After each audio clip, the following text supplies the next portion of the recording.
Hello everyone, I am Five Trupti is there. Pandya and today our day element of accounts standard 12 chapter 1 introduction to partnership.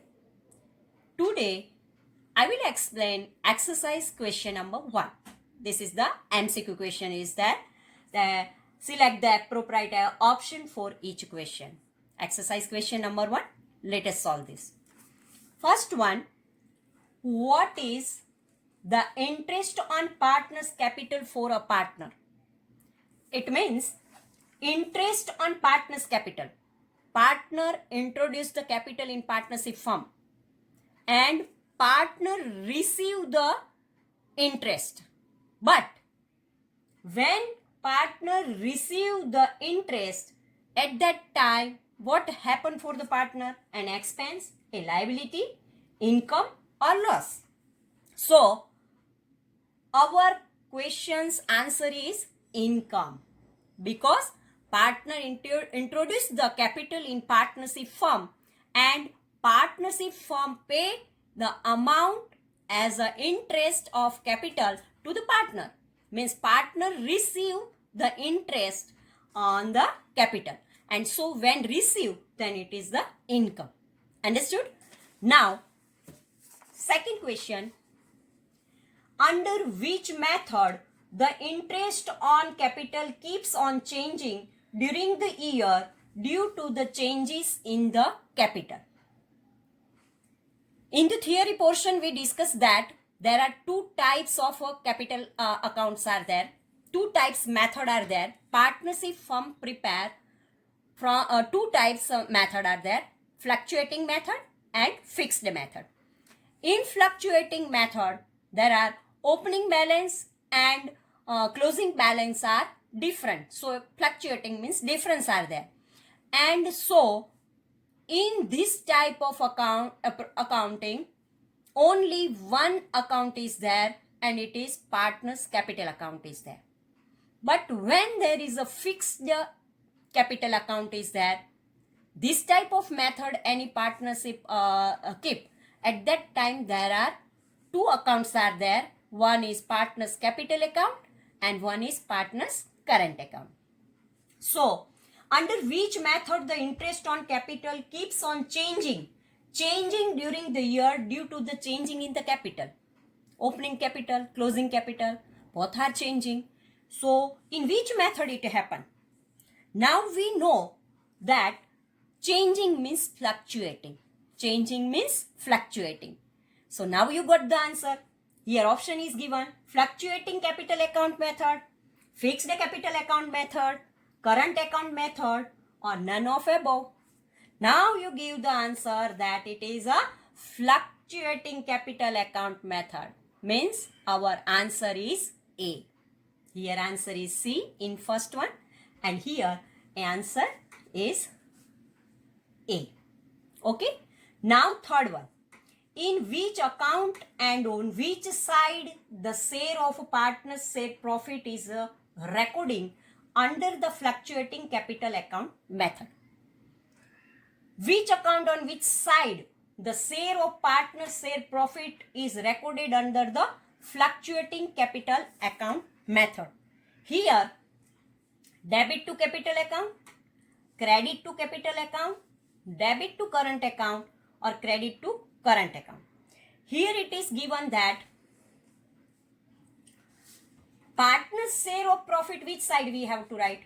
Partner's share of profit, which side we have to write? Credit side. Partner's profit. Because when partner receive the amount of profit, then it is the income for the partner. And so partner's capital account, credit side we have to write. So our credit to capital account is the right option. So we have to write credit to capital account.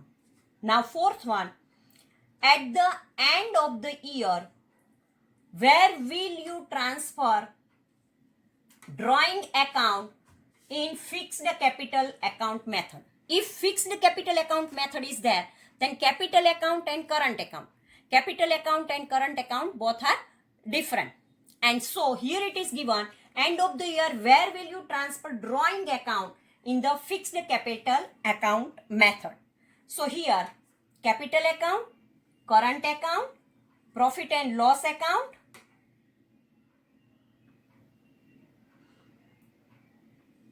profit and loss account to profit and loss appropriation account. Here 4 types account is given, but we know that when there is a fixed amount capital account method is there, then we have to prepare 2 accounts. One is capital account. In capital account we have to write only the opening capital and closing capital, nothing else. But when there is a current account is there, all the drawings, interest, capitals, interest, all the income and expenses of the year we have to write in current account. So our answer is to current account. Our answer is to current account. Now, fifth one, how would you consider the interest on debit balance of partner's current account for firm? We know that for the current account, there is a debit balance also there and credit balance also there. So here it is given, how would you consider the interest on debit balance of partner's current account for firm? An expense, B, liability, C, income, D, loss. An expense, liability, income, loss. In this question, it is income is there because interest on debit balance of partner's current account. If partner's current account debit balance, then partner receive the amount. So it is a income for the firm. Now, sixth one. What is the interest on drawing of partners for partner? Drawing of interest on drawing.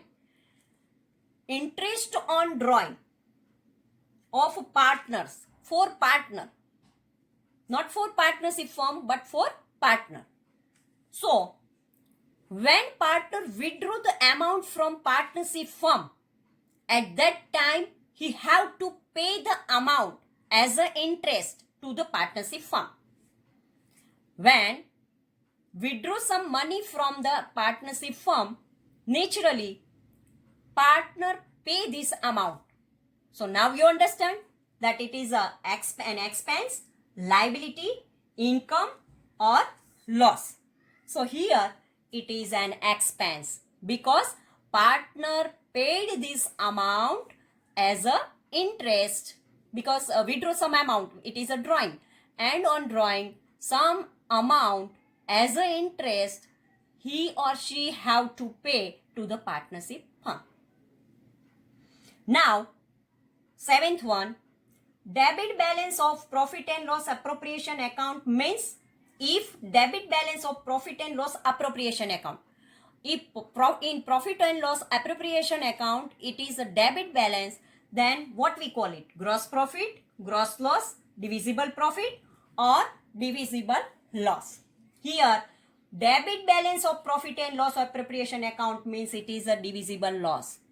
When there is a debit balance, then it is called the divisible loss. Eighth one, what percentage of interest will be paid when no provision is made pertaining interest on capital in the partnership deed? In our theory portion, we already completed that if in a partnership deed about the capital interest it is not given, then which amount we have to give? How many percentage we have to give as a capital interest? Here 6%, 9%, 12% or no interest. So here we have to write the no interest because in partnership deed about the interest on capital anything is not given, then don't give the interest. There is no interest because as per the provision as a 1932 Partnership Deed Act, it is given that in absence of partnership deed, capital interest on capital is not given any percentage, then don't give any interest on capital. So here no interest. Now Ninth one, what percentage of interest will be paid on loan lent by partner to the firm? If any partner lent the loan, means extra money to the partnership firm, when no such provision is made in the partnership deed. If any partner lend the money to the partnership firm, but in partnership deed, any provision is not there for the loan. How many percentage paid to the partner? So, when in a partnership deed, anything is not given for the interest of a loan percentage, then we have to calculate 6%, 9%, 12% or no interest. As per the provision of a 1932 Act of our government, partnership deed is given. In this deed, it is given that 6% interest on loan is compulsory. Okay, so when there is a absence in provision of interest on loan, at that time we have to calculate 6%. So in ninth, our answer is A. Now, the capital proportion of A, B and C is 3:2:1 respectively. The divisible profit is 66,000. What will be the amount of profit of C? Here total amount is 66,000 and a ratio is given 3:2:1. So capital proportion is given 3:2:1. This is not a profit and loss distribution ratio. This is not a profit and loss distribution ratio. And 66,000 profit is there and three partners are there, A, B and C. So when profit and loss distribution ratio is not given, at that time we have to distribute the profit equally among all the partners. So here 66,000 is there and three partners are there. So 66,000 divided by 3. So we get the amount rupees 22,000. What amount we get? 22,000. So here amount of a profit of C is rupees 22,000. 66,000 divided by 3. Then we get rupees 22,000.